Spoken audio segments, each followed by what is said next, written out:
Kobe, good morning. How are you? What's up, Dan? How you doing, man? What time did you get up today?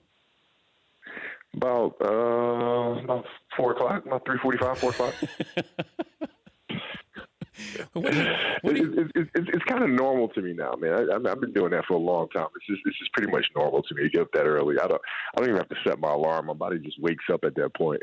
but what do you do when you wake up? What have you done so far? Well, I've lifted weights, and my daughter goes with me on like a day like today. She normally gets up early to train about 2-3 times a week, and so we went and we got a good workout in, and now they're getting ready for school. Can you see already the personality traits maybe of you as an athlete with any of your daughters? Oh God, yeah. Our middle daughter is she's like, she don't want to smile when she's playing or something. She wants the physical, like she just plays like I'm looking at I'm like, hey, Gigi, what are you mad at? It's like nothing. then smile. No. All right, okay. Well, she's just an intense kid. But your wife knows what's coming. Then she knows what this is, right? You can't stop this. Well, yeah, but my wife's the same way too, right? So we're sitting there playing a board game. If we're playing Uno or something like that, she's just as competitive. So, our kids are getting it from both sides. Do you think there'll come a point when your daughter can beat you at basketball? No, that'll never happen. But she may be able to beat me. Shooting, she may be able to beat me. She's a really, really good shooter already. When was the first time you beat your dad? I think I was about 13, 14 years old. And that usually doesn't go over well with Dad. Was he angry? Well, here's the thing. It kind of, those relationships of playing one-on-one in the backyard and the fun that you have with your father and all that stuff ends the second you beat him. It's it. That relationship is not happening anymore. That experience is not happening anymore. He'll never play you one-on-one ever again. Wow. That's it. Do you still play pickup at all? No. No interest? No, I haven't. No, I haven't played competitively since the last game, since Utah. Here's a question I thought of yesterday. If I said, now you did both of these, but if I said you could only have one on your resume, you could get the 81 or you could get the 60 in your last game. You have to pick between those two. You only get one. Oh, man.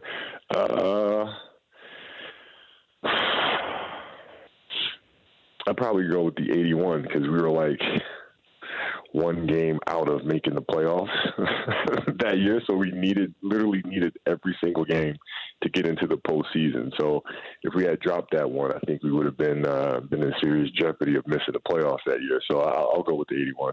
Reggie Miller and I got into a heated discussion. He kept saying, you're going to end your career with 60. And then he put exclamation points on his text message. And I said, but 81 exclamation point. That's, come on. 81, and Reg goes, no, 60 on your last game. I'm just, I'm enjoying the fact that you guys are actually having that debate. That's pretty cool. Yeah, but we have these different debates, like people, places in history, can LeBron ever be in the category, the same sentence as Michael Jordan? When did you get to the point where you realized that maybe the media wasn't going to put you in that same category or allow you to get up there with Michael? Or did they? I never thought about it, to be honest with you. I've never tried to waste my energy thinking about things that I definitively cannot win. Mm-hmm. You know what I'm saying? We can sit here and debate, okay, who's better, Kobe or Michael or LeBron and all sort of stuff. You debate that till you're blue in the face. I'm not going to waste my energy on it until you develop a time capsule where I can go back in time and face Jordan in 91, 92, 93, put LeBron in that time capsule, put us all in the same era, and then we'll see what's what. But until then, I'm not going to waste my energy on it. Who would you want to face in their prime if you had that opportunity? Your prime versus their prime. Michael 91. Ooh. Oh, you got the year. No doubt about it. Oh, okay. No doubt about it. No doubt about it. How would that play out? How do you think it's going to play out? No, we go at it. And Michael and I have had these conversations before where we we sit around and we talk about it. And and I say 91 because that's what felt like the year where he was really, at his prime.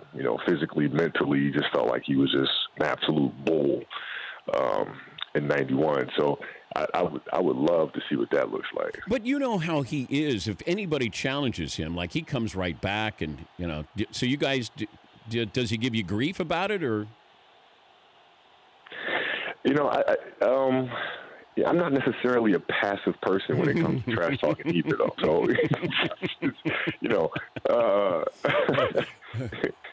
it's entertaining. I mean, we're both really creative trash talkers. So. We're talking to Kobe Bryant. He's got a new show. It's called Detail. It airs exclusively on ESPN Plus today. Give me an idea what this is all about. Well, the thing about this series, it's really for basketball purists, and even more so than that, it's for athletes, for NBA athletes. So it's me looking at game film and breaking it down from the perspective of being one of the players, right? So if you take James Harden, for example, they just finished playing game 1 or game 2, whatever game I decide to pick. If I was James, how would I be studying what just took place in game 2? Right? What would I be watching? How would I be preparing for game 3 and for the rest of the series? So that's what this series is. How would you guard James Harden? It depends. It really it depends on the teammates that I have and what our strengths and weaknesses are. So if you go back to the 2009 Lakers, we had a lot of length, right? So defensively for us, we would push him right, and we'd sit on that we'd sit on that left hand and use our length with myself, Ariza, Odom, Powell, and we'd blanket that shooting hand and not allow him to get to his step backs and things of that nature. You sound like a coach here. Well, I mean, I've been around some of the best coaches in the world, my man, so at some point it's got to rub off. And you never gave any thought to being a coach? I coach my daughter's team. That's it. That's the extent of it. I coach my daughter's team. Are you good? Well, I mean, they're learning, right? I mean, that's the key, right? You want them to learn. We do run the triangle offense. Oh no! Oh yeah, it is, dude. It is the craziest thing in the world. Like we'll be sitting there, right? We'll be sitting there, and I say, okay, let's come down. Let's run a center opposite. Top pass is denied. Let's go backdoor step, and then dribble weave with the guard coming out of the corner, and they'll go out there and just execute it. Boom. Would you want to play the triangle in today's NBA? Yeah, but see, the triangle is a thing that can be adapted, right? And so people have this perspective of the triangle being a low post offense. Originally, that's where it started, but it can also be run from the high post. And when you run it from the high post, you wind up opening the entire middle of the floor, right? And so you'll see remnants of that with San Antonio when they're winning championships. You see that with Golden State where the floor is opened up. But the triangle gives you structure, right? And from that structure, it gives players the ability to read the defense. And now that you can read the defense because you know where your teammates are supposed to be because of the structure, it then gives you the ability to make adjustments and to read the defense instead of going out there and just simply playing and seeing what manifests itself by chance. If you didn't have Jordan to model yourself after, to whatever degree, who would you have had that person on your wall that you said that's who I'm going to be or I'm going to be better than? Well, I studied everyone. So I was a complete basketball geek, right? So the parts of my game that I really modeled after Michael, but there were other parts that I took from Jerry West, Akeem Olajuwon, Oscar Robinson, Elgin Baylor, George Gervin, Andrew Toney, Sam Jones. I mean, the list goes on and on. So like everybody does like bits and pieces of the game, like little strengths that they all have. And so what I would try to do is study them and see why these moves work, and then go out in the backyard and try them, and then try them when I would play against other kids, and then see why it worked or why it didn't work. And so I was a complete basketball nerd, man. So Michael gets most of the credit, but I really, really, really took from a lot of the greats. I think James Worthy's another one. Reggie Miller said that you borrowed his step back move. He thought he was. I did. I think you stole it. I think is what Reggie said. Did you steal Reggie's step? You did. Okay. No, I did. I'm not going. Of course I did. So we played 1-on-1. We were doing the show. You remember that show used to come on TV? It was like Road Rules Challenge or something like that. Yeah. And Reggie and I were happened to be on the show as like some kind of guest type of thing. And it was on a basketball court up at UCLA, and we're just kind of standing there wasting time. So I said, hey, let's play 1-on-1. And we played, and I was able to look at that step back, kind of up close. I said, I'm stealing that. I like that, right? And so when I came in the league, you had two players that were really using a step back before it became ridiculously popular, and that was Reggie Miller and Latrell Sprewell. And Latrell Sprewell step back, he used to jump back like 6 feet, man. It was crazy. Like, I'm looking, I'm guarding him here, and next thing you know, like he's in the paint, and he takes one step, and he's in the corner shooting a three. I'm like, how the hell? So you got to learn, man. You got to learn from those around you, man. You got to see what they do well and see if you can use that in your game.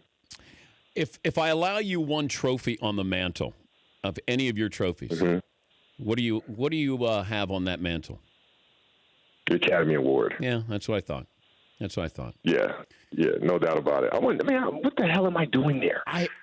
It was one of those where I'm looking at all the nominees, and I went, wait, Kobe's up for an Academy Award.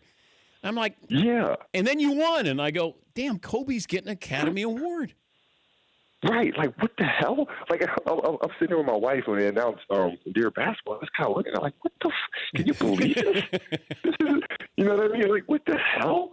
Like I just wanted to write something to the game, and then once I went through the process of making an animation film, and I called Glenn and then I called John. I was like, oh my God, Glenn's going to do it. Oh my God, John is going to do it. And then we kind of start putting the process together, the pieces together. Animation's amazing. Then John's music, and you're like, whoa, this is pretty cool. Nominations come out, and you're like, whoa. And then we win it, and it's like, wait a minute. Where is the Academy Award? It's sitting in my office here at the house. And I have it sitting there right next to the Annie Award.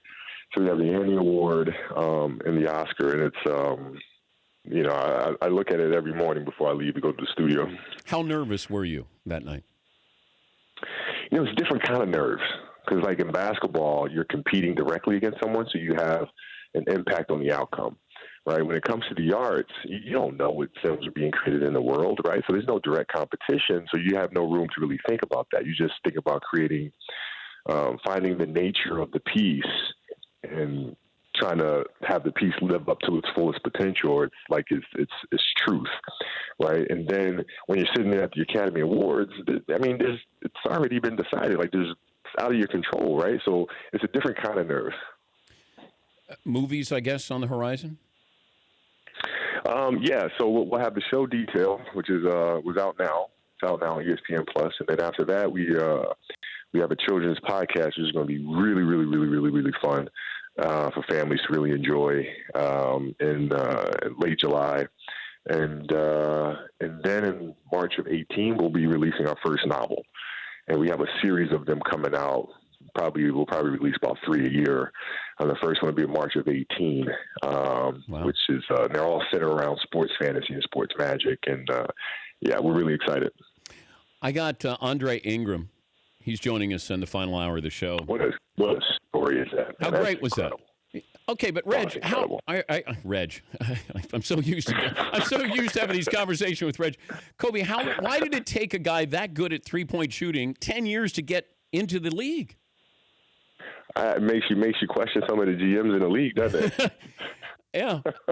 Paulie, do we have how many points is Andre Ingram behind Kobe? Yeah, Andre Ingram is 33,619 points behind Kobe on the all-time Lakers scoring list. Okay. All right. Yeah. All right. Well, he's got some work to do, but he's off to a great start. His first game was better than mine. What do you remember about that first game? I didn't play. What do you remember about the first game you played? My butt was glued to the bench. That's what that was. But no, Andre Ingram, man, what a story, man. I mean, being able to have the determination to stay with that dream, for 10 years, that belief, that conviction that's going to happen, and then to get the opportunity and to not capitulate to that pressure. Because, if you're chasing something for 10 years and now that moment's here, that pressure can get to people. And it didn't. I mean, he just stepped right into that light, man, and off he went. So I think this is just the beginning for him. That was incredible. Hey, one of these mornings when you're not doing anything and you hear Reggie Miller on the show, I'd love for you to call in just so you can rough up Reg a little bit. Because he hasn't forgot any of this stuff. Like, how he's just as competitive. Like, he's like, Kobe stole that from me, and he's always got his stories about Jordan and how he and Jordan got into a fight, and so if you ever you ever get it like 10 minutes and you can rough up Reg, we'd love to have you. I appreciate that, man. Hey, good luck with all the business ventures there. That's great stuff, and good luck with Detail. Appreciate it, man. Good to catch up with you. Thank you, Kobe. That's Kobe Bryant. Detail, in collaboration with ESPN. It debuts today exclusively on ESPN+. For more Dan Patrick Show, tune to Audience Channel 239 on DirecTV or download the Dan Patrick Show app.